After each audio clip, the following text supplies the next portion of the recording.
गुरु पूर्णिमा। जय श्री राम सभी को। आज गुरु पूर्णिमा का पर्व बड़े धूमधाम से मनाया गया शेखर योगपीठ में। गुरु पूर्णिमा का पर्व जो है वो खास करके योग साधकों के लिए बड़ा ही प्रेरणादायी, बड़ा ही आध्यात्मिक संदेश देने वाला और सबके लिए मंगल करने वाला भी है। क्योंकि हमारे शास्त्रों में गुरु की जो महिमा बताई गई है वो बहुत ही उच्च बताई गई है। गुरुर ब्रह्मा गुरुर विष्णु गुरुर देवो महेश्वर है, गुरुर साक्षात परम ब्रह्मा तस्मै श्री गुरुवे नमः। तो गुरु को जो है वो साक्षात परम ब्रह्म का स्वरूप बताया गया। तो हम जब इस शब्द का उल्लेख करते हैं तो इस शब्द के साथ में हमें यूँ लगता है जैसे चूँकि हम में दोष दृष्टि होती है। दोष दृष्टि होने से हम जिस शरीर को गुरु मानते हैं उस शरीर के कार्यों को, उस शरीर की वेशभूषा को, उस शरीर के हाव भाव को देख करके हम समझते हैं कि ये जो है इतना ब्रह्मा के स्वरूप कैसे हो सकता है। तो भगवान ने स्वयं ने जब कहा है, और भगवान श्री तुलसीदास जी ने, संत तुलसीदास जी, राम सुखदास जी, जितने भी बड़े बड़े संत हुए हैं उन सब की वाणी में, उन सब हमारे धर्म ग्रंथों में आया है कि कण कण में भगवान है। तो जब कण कण में भगवान है तो उस भगवान को पुष्ट करने की आवश्यकता है। जैसे हर लकड़ी के अंदर आग है, हर एक लकड़ी जो है उसके अंदर आग छिपी हुई है।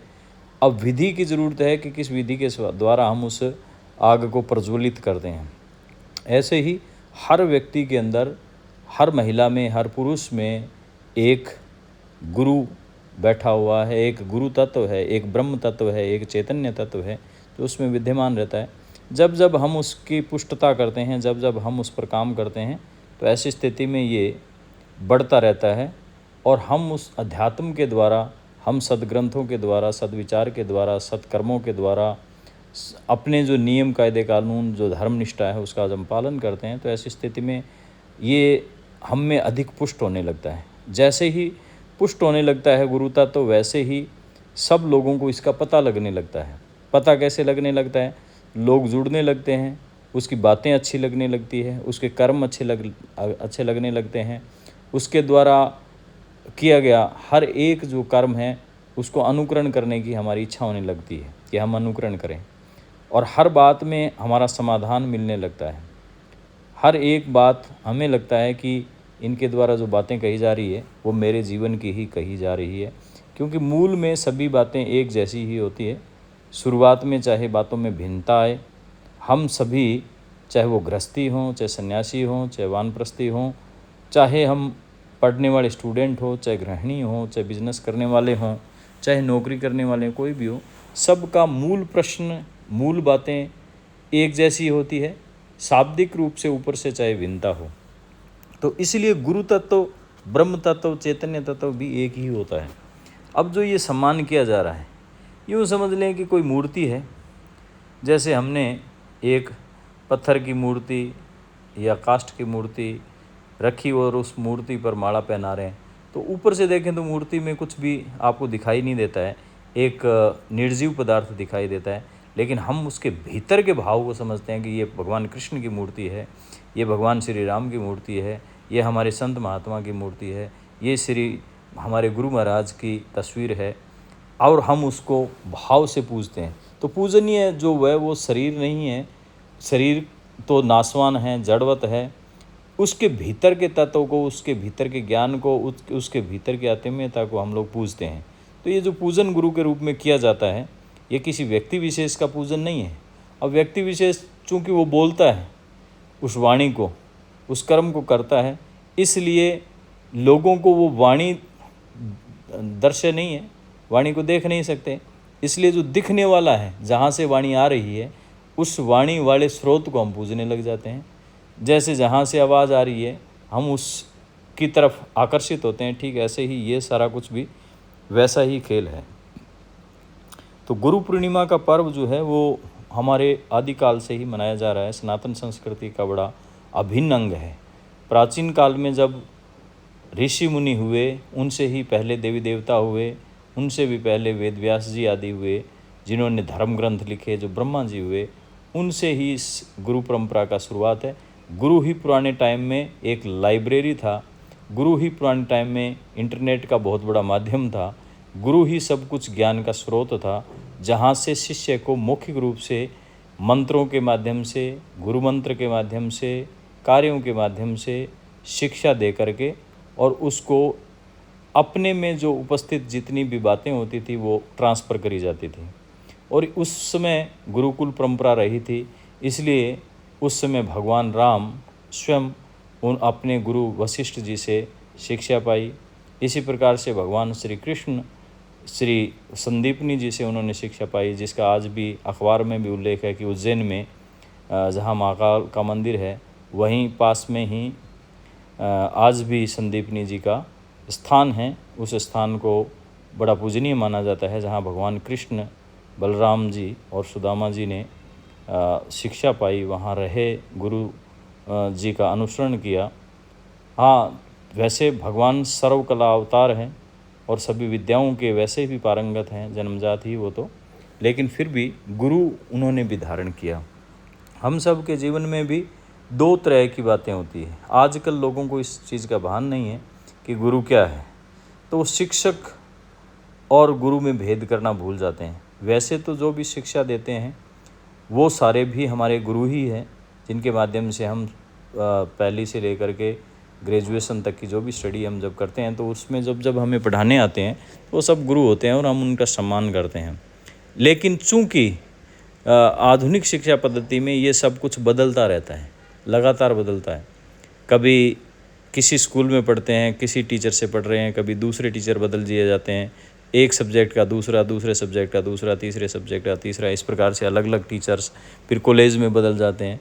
लेकिन पुराने टाइम में एक ही गुरु जो है वो अपने शिष्यों को संपूर्ण शिक्षा दिया करते थे, जिसमें उनको 64 कलाओं तक के 64 विद्याओं में महारत हासिल कराते थे, जिनको आजकल के टाइम में साइंस हम बोलते हैं, चाहे वो एग्रीकल्चर बोलते हैं, चाहे वो रक्षा डिफेंस से संबंधित शिक्षा बोलते हैं। ये सारी शिक्षाएं उस समय एक ही गुरु के द्वारा प्रदान कर दी जाती थी। और उन गुरुओं के द्वारा जो शिक्षा प्रदान की जाती थी वो अपने केवल समर्पित शिष्यों को ही ये शिक्षा दी जाती थी। तो उस समय की परंपरा धीरे धीरे हमारे चलती रही। और आज के समय में हालांकि हम सब लोग जो है बाकी सारी शिक्षा, स्कूली शिक्षा, कॉलेज शिक्षा हम विश्वविद्यालयों से इनसे प्राप्त करते हैं, वहाँ पर भी हमारी बहुत बार जो है कई शिक्षक जो है हमारा आदर्श बन जाते हैं और हम उनके अनुसार जीवन जीना चालू कर देते हैं। तो वो भी आपका गुरु ही है। अगर आपने केवल उनकी ही बातें माननी है, केवल उनका ही अनुसरण करना है, केवल उनके अनुसार ही करना है, तब कोई भी गुरु आपका उनमें से एक हो सकता है। अन्यथा आध्यात्मिक उन्नति के मार्ग के लिए आपको एक अपने पथ प्रदर्शक की आवश्यकता होती है, जो आपके मन के अनुरूप हो। आजकल हम सबको किसी को कोई बात पसंद आती है, हालांकि सभी बात धर्म की करते हैं, सभी बात ईश्वर की करते हैं, सभी बात अच्छाई की करते हैं, सारे ही लोग, चाहे वो कोई भी गुरु हो, कोई भी शिक्षक हो, कोई भी महात्मा हो, कोई भी ऋषि मुनि हो। लेकिन फिर भी कुछ लोगों की बातें हमें ज़्यादा समझ में आती है। किसी को स्वामी राम सुखदास जी पसंद आएंगे, किसी को अवधेशानंद जी पसंद आएंगे, किसी को राजेंद्र दास जी महाराज पसंद आएंगे, किसी को हनुमान प्रसाद जी पोद्दार पसंद आएंगे। तो अलग अलग संत हैं जो जिनकी बात कुछ लोगों को समझ में आती है या उस के अंदर श्रद्धा पैदा हो जाती है। अब उनके अंदर जो श्रद्धा पैदा हो जाती है तो श्रद्धा के हिसाब से वो उनको धारण करते हैं, फिर उनकी शिक्षाओं का अनुसरण करते हैं, और शिक्षाओं का अनुसरण करते हैं तो उनके जीवन में बहुत बड़े बदलाव आते हैं। चाहे वो सामाजिक समस्याएं हो, पारिवारिक समस्याएं हो, चाहे वो किसी प्रकार की आर्थिक समस्याएं हों, आर्थिक निर्णय हों। आजकल ज़्यादातर लोग जो गुरु शिष्य परंपरा को जानते हैं वे अपने गुरुजी से पूछ करके ही दुकान मकान आदि खोलते हैं। बच्चों के एडमिशन, बच्चों की शादी, घर परिवार के बहुत सारे निर्णय, बहुत सारे फैसले, ये सब कुछ भी गुरुजी से पूछ करके ही करते हैं। क्यों पूछते हैं? क्योंकि हम जब किसी मित्र से पूछते हैं, जानकार से पूछते हैं, तो वो शायद हो सकता है आपको खुश करने के लिए आपके हाँ में हाँ मिला दे, हो सकता है अपने लालच में, अपने मोह में, अपने लोभ में कोई डिसीजन ले ले। लेकिन गुरु जो होंगे वो तटस्थ रूप से आपको सही यस या नो की बात करेंगे, और यस या नो की बातें ही आपको जीवन में ठीक ढंग से मुकाम पर पहुंचा देगी। तो इसलिए गुरु का महत्व वर्तमान काल में बहुत ही उत्तम है। और यही गुरु के महत्व को इंगित करता हुआ ये आज का जो हमारा गुरु पूर्णिमा पर्व है। और गुरु पूर्णिमा पर्व, तो आज का जो गुरु पूर्णिमा पर्व है शेखर योगपीठ में जो मनाएगा, तो हमारे यहाँ पर जितने भी साधक आते हैं उन साधकों में भी, क्योंकि अंतोतगत्वा योग भी हमें अध्यात्म से ही जोड़ता है। योग के माध्यम से भी हम अपनी आध्यात्मिक शक्तियों को पुष्ट करते हैं। आध्यात्मिक शक्ति हम में जागृत होती है, हम पावन होते हैं, पवित्र होते हैं, सतोगुण हम में आ जाता है, हमारे विचारों में, हमारे कर्म में। क्योंकि योग में अष्टांग योग के अंतर्गत यम, नियम, आसन, प्राणायाम, प्रत्याहार, धारणा, ध्यान और समाधि, जिसमें यम और नियम जो है वो सत्य, अहिंसा, अस्तेय, अपरिग्रह, ब्रह्मचर्य, ये जो जितने भी नियम हैं, ये यम जो है इनका पालन करने से भी हम में अध्यात्म पुष्ट होता है, हमें सतोगुण आता है और हम जो है अपने जीवन में सुखी और स्वस्थ रहने के लिए जितने भी ठीक ढंग से मुकाम हैं, जितने भी ठीक ढंग से कार्य हैं वो करते हैं। तो ये जो चल रहा है इसमें हम सब मिल कर के उसी गुरु शिष्य परंपरा के अंतर्गत गुरुओं को सुन रहे हैं और अपने मार्ग में आने वाली, अपने जो जीवन के मार्ग में आने वाली कुछ समस्याएं हैं, उनके कुछ समाधान हैं, उन समाधानों पर हम जिक्र कर रहे हैं। गुरु शिष्य परंपरा वर्तमान काल में लगभग लुप्त प्राय होती जा रही है और लोग हर एक सलाहकार को अपना गुरु मान लेते हैं, फिर वो आपकी पसंद का हो। तो कई बार क्या होते हैं कि सही और गलत निर्णय वहाँ नहीं हो पाते हैं, क्योंकि संसारिक व्यक्ति या जो कई बार हम किसी भी व्यक्ति को जो है अपना आदर्श मान लेते हैं, तो उसमें अधूरी बातें हो सकती है, लालच हो सकता है, आसक्ति हो सकती है, मोह हो सकता है, या फिर केवल खुशमिजाजी चापलूसता हो सकती है। लेकिन आध्यात्मिक रूप से जब उन्नत व्यक्ति होते हैं, जब आध्यात्मिक रूप से किसी का उत्थान होता है, तो ऐसी स्थिति में उनके द्वारा जो भी वाक्य कहे जाएंगे वो वाक्य एकदम उत्तम कोटि के होंगे। इसलिए संत महात्मा ऋषि मुनि जितने भी हुए, तो उन सब ने गुरु को सर्वोत्तम स्थान दिया है। इसीलिए जो है बोला भी गया है संत महात्माओं के वचन में कि ध्यान मूलम गुरुर्मूर्ति, पूजा मूलम गुरुर्पदम, मंत्र मूलम गुरुर्वाक्यम, मोक्ष मूलम गुरुर्कृपा। कि गुरु की जो मूर्ति है वो ध्यान का मूल है, पूजा का मूल जो है वो गुरु जी के जो है पद हैं, और उनके वाक्य जो है वो गुरु मंत्र हैं, और उनकी जो कृपा है वो मोक्ष प्रदान करने वाली है। ये संतों के, शास्त्रों के बड़े ही पूजनीय शब्द हैं जिससे गुरु की महिमा को बताते हैं। इसलिए जिस दिन गुरु पूर्णिमा आदि पर्व होता है, तो उस दिन सभी जो भी उनको आदर्श मानते हैं, जो भी उनका फॉलो करते हैं, अनुसरण करते हैं, वो लोग बैठते हैं, गुरु जी की पूजा करते हैं, उनको माल्यार्पण करते हैं, उनकी चरण वंदना करते हैं, उनको भेंट देते हैं। ये सब चीज़ें यद्यपि कुछ औपचारिकताएं हैं जो गुरु शिष्य परंपरा को आगे बढ़ाने वाली है। हर एक चीज़ का अपना महत्व होता है। जिस प्रकार से हम पूजा करते हैं, तो वैसे भी राम राम राम राम, कृष्ण कृष्ण कृष्ण, या हरि हरि, या जो भी अपना धर्म है उसके हिसाब से हम किसी का भी नाम जाप कर सकते हैं। लेकिन जब हम नाम जाप करते हैं तो हम अगरबत्ती भी जलाते हैं, दीपक भी जलाते हैं, अच्छी तरह से नहाते भी हैं, पुष्प भी चढ़ाते हैं, मिष्ठान आदि का वितरण भी करते हैं। तो ये सारी चीज़ें करने का मतलब है कि हम उस पूरी विधि का पालन करते हैं, तो हम में और श्रद्धा प्रगाढ़ होती है और हम और ठीक ढंग से उन चीज़ों से जुड़ जाते हैं। इसलिए मंत्र बने हुए हैं, इसलिए कथाएं बनी हुई है, इसलिए मूर्तियां आदि बनी हुई है, इसलिए संत महात्मा बने हुए हैं। ये सारे माध्यम हैं जिनके माध्यम से हम अधिक गहराई से इन चीज़ों से जुड़ पाते हैं। तो ये है हमारे गोयल साहब, ये विनोद कुमार जी गोयल। विनोद कुमार जी गोयल जो है उम्रदराज व्यक्ति हैं, जिन्होंने अपने संपूर्ण जीवन को ठीक ढंग से जिया है। अपनी आज की जो अवस्था है इनकी 82 वर्ष के करीब है, तो 82 वर्ष की उम्र में भी ये पूरी तरह से ऊर्जावान हैं और आज भी अपनी दिनचर्या का योग के साथ में शुरुआत करते हैं सुबह, और उसके बाद में अपने खान पान को संयमित रखते हुए, अपनी दिनचर्या को संयमित रखते हुए, अपने आप को संयमित रखते हुए, शास्त्रों का अध्ययन करते हुए अपने आप को मेंटेन किए हुए हैं। इसलिए ऐसे जो बुज़ुर्ग हैं, ऐसे जो उम्र दराज लोग हैं, ये भी हमारे लिए प्रेरणा का स्रोत बनते हैं, प्रेरणा का कारण बनते हैं। और आप भी, जैसे सुमनलता जी गोयल हैं, तो सुमनलता जी गोयल आपके ही धर्मपत्नी हैं विनोद कुमार जी के। तो आप भी इस उम्र में, आज जब इनका जन्म जो 1949 का है, तो 1949 के जन्म वाले होकर के वो अपनी पूरी श्रद्धा के साथ, अपनी पूरी शक्ति के साथ, पूरी एनर्जी के साथ में अपने जीवन को ठीक ढंग से जी लिया। आज ये भी पूरी योगा करते हैं, प्राणायाम करते हैं, आसन करते हैं, लोगों को मोटिवेट करते हैं कि हम योग के माध्यम से अच्छी तरह से ठीक रह सकते हैं। आपने भी कई तकलीफ़ें आती थी तो उनको ठीक किया है, इसलिए ये आज अपने अनुभव साझा करने के लिए संस्था में पधारे हैं। और शेखर योग पीठ के ये सब वयोवृद्ध सदस्य, या यूँ कहें कि प्रबुद्ध सदस्यों के रूप में हैं, जो आज भी संस्था से जुड़े हुए हैं और अपने जीवन को अच्छा जी रहे हैं।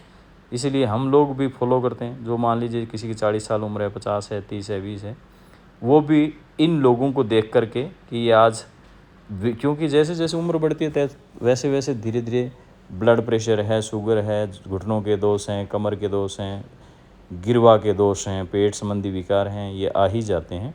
लेकिन जब हम योग, प्राणायाम, ध्यान, ये सब चीज़ें करते हैं और अपने गुरु से समय समय पर सलाह मशवरा करते रहते हैं, तो मोटिवेशन मिलता रहता है रोज़, और हम अपने शरीर को ज़्यादा बेटर तरीके से स्वस्थ रख पाते हैं। तो इसी क्रम में ये प्रत्यक्ष उदाहरण के रूप में कुछ लोगों को हमने वार्तालाप के लिए यहाँ पर आमंत्रित किया। और बाकी जो है ये सब जो है सत्संग करने में, कीर्तन करने में अपनी पूरी रुचि जो है लगा रहे हैं। सत्संग भी एक अच्छा माध्यम है जिसके माध्यम से हम अपनी ऊर्जाओं को पॉजिटिव करते हैं। हमारे भीतर का जो तमस है, हमारे भीतर का जो रजोगुण है, उसको हम शांत करते हैं। और सत्संग एक ऐसा माध्यम है जिससे भगवान की आराधना होती है, परमात्मा का पूजन अर्चन होता है, और कुछ समय के लिए हम ध्यानमय हो जाते हैं। और ये एक ऐसा ध्यान है जिसके माध्यम से हम केवल अध्यात्म से बहुत गहराई से जुड़ जाते हैं और हमारा मन निर्मल हो जाता है। और हमारे मन में जो ओवर थिंकिंग, नेगेटिव थिंकिंग, किसी भी प्रकार के समस्याजनक विचार होते हैं, तो वो सारे के सारे इसमें निकलते हैं। आप सभी लोगों को गुरु पूर्णिमा की हार्दिक शुभकामनाएं। और जैसा कि सर ने अभी सब कुछ बता ही दिया है, गुरु पूर्णिमा क्यों मनाई जाती है, कब मनाई जाती है, कैसे मनाई जाती है और इसका महत्व क्या है, तो इन्होंने बहुत ही बढ़िया तरीके से डिटेल से आप लोगों को समझा दिया है। हो सकता है मुझे इतना नहीं पता था, थोड़ा बहुत तो मुझे भी पता है, लेकिन इतना मुझे भी नहीं पता। इसका महत्व जो है वो इन्होंने आपको अच्छे से बता दिया है कि क्या है। गुरु पूर्णिमा तो सब जानते हैं कि ठीक है, चले गए, हम आशीर्वाद ले लिया, लेकिन जो महत्व इसका, जो अपने ग्रंथों में, वेदों में, जहाँ भी मतलब शास्त्रों में इसका वर्णन किया गया, उसका एक्चुअल मतलब है क्या, वो चीज़ हमें पता चल गई है। तो इसका मतलब ये नहीं कि एक फॉर्मेलिटी करें, आप आए, ठीक है, हमें जाना है, आना है, ऐसा कुछ नहीं है। जो भी आप काम करें, बार बार मेरा हर चीज़ में यही आता है कि जहाँ दिल से आप जुड़े होते हो, वो ही चीज़ आपको आगे तक लेके जाती है। मतलब वो किसी भी एंगल से आप कर ले, तो यहाँ भी एक गुरु की महिमा का महत्व जो बताया गया है, आपसे जो बड़ा है, समझदार है, बहुत ज्ञानवान है, तो उसको आप गुरु मान सकते हैं। मतलब आप जिसके कहते हैं कि हम उसके अंडर में रह के काम करते हैं, उसको देख के हम उसको फॉलो करते हैं, बड़े बड़े लोग, कि वो मेरा आइडल है, वो ऐसा है, तो ये आइडल है, उसको फॉलो करते हैं, ये बस शब्दों का मतलब हेरा फेरी है, शब्दों का ही चेंज हुआ है। गुरु ही है, किसी को आइडल मानते तो वो आपका गुरु है, उसको फॉलो करते वो आपका गुरु है। मतलब गुरु की परिभाषा अलग अलग है, लेकिन उसका महत्व एक ही होता है। तो ये आज का दिन बहुत ही ख़ास था, आपको पता है और आपको बता दिया गया है। तो मैं भी यही कहती हूँ कि आप जहाँ जिसके अंडर में जैसे जिसको फॉलो करते हैं, उसका मान सम्मान आपको करना चाहिए, उसकी रिस्पेक्ट करनी चाहिए, उसके बनाए नियमों को फॉलो करें, उसके अकॉर्डिंग आप चलें और अपने आप को बदलें। किसी और को बदलने से कुछ नहीं होता। जब आप अपने आप को बदलोगे तो सब कुछ आपको बदला हुआ नज़र आएगा। अपने नज़रिए को बदले तो हर चीज़ आपको अच्छी दिखाई देगी, सब कुछ आपको पॉजिटिव दिखाई देगा। गुरु का भी यही है कि वो हमें ज्ञान के मार्ग पे लेके जाता है, अच्छी अच्छी चीज़ें बताता है, अच्छी अच्छी बातें हैं जिनको हमें फॉलो करना पड़ता है। हमारी जो प्रवृत्ति है उनको चेंज करते हैं। खाने पीने को लेके है, वो गुरु के साथ में बैठते हैं तो हम उन चीज़ों को भी चेंज करते हैं। बोलने का जो तरीका है, शब्दों का जो तरीका है, समाज में रहने का जो तरीका है, हमारे बिजनेस करने का, काम करने का जो ढंग है, वो सब कहाँ से आता? हमें एक गुरु के अंडर में ही हम लोग ये चीज़ें सीखते हैं। जैसे बच्चों को पेरेंट्स कन्वेंस करते हैं, वैसे हमें गुरु कन्वेंस करता है। गुरु की महिमा इसीलिए पेरेंट्स को भी कहा जाता है कि पहले गुरु माता पिता होते हैं। तो ये चीज़ें इसीलिए बार बार रिपीट करी जाती है। आजकल हम लोग भूले ही जा रहे हैं इन चीज़ों को। हमारे जो कल्चर है, जो रीति रिवाज है, उसको हम कम फॉलो करना चाहते हैं कि नहीं हम ऐसे ट्रेंड में। हाँ, स्कूलों में भी मनाया जाता है, टीचर्स डे मनाया जाता है। मतलब वही होता है आपका कि गुरु वो है और गुरु यहाँ है। तो यहाँ आपके शास्त्रों के हिसाब से एक डे फिक्स किया गया है। मतलब साल में एक बार जुलाई में आषाढ़ जो महीना होता है उसमें ये चीज़ मनाई जाती है। मतलब गुरु पूर्णिमा को मनाया जाता है। तो गुरुओं के हिसाब से यहाँ मतलब अच्छे जो उच्च कोटि के विद्वान संत हैं उनका भी पूजन किया जाता है, उनको भी पूजा जाता है, गुरुओं की रिस्पेक्ट की जाती है। तो मोस्टली कहने का मतलब यही है कि इस चीज़ का आप इस भाव को समझें और उसको आप फॉलो करें। तो आज का व्लॉग हमारा आपको कैसा लगा तो प्लीज़ लाइक और कमेंट ज़रूर करें। और गुरु पूर्णिमा के बारे में जो आपके विचार है वो भी आप शेयर कर सकते हैं। जिसको भी जैसा भी ज्ञान है वो ज़रूर आप शेयर करें, बताएं, कमेंट ज़रूर करें। तो मोस्टली हमारा लगभग आज का ये व्लॉग यही एंड करते हैं और मिलते हैं फिर नेक्स्ट व्लॉग में। मतलब नेक्स्ट गुरु पूर्णिमा को इसी महीने अगले साल। तो आप लोग भी इंजॉय करें, हमने भी गुरु पूर्णिमा को खूब इंजॉय किया।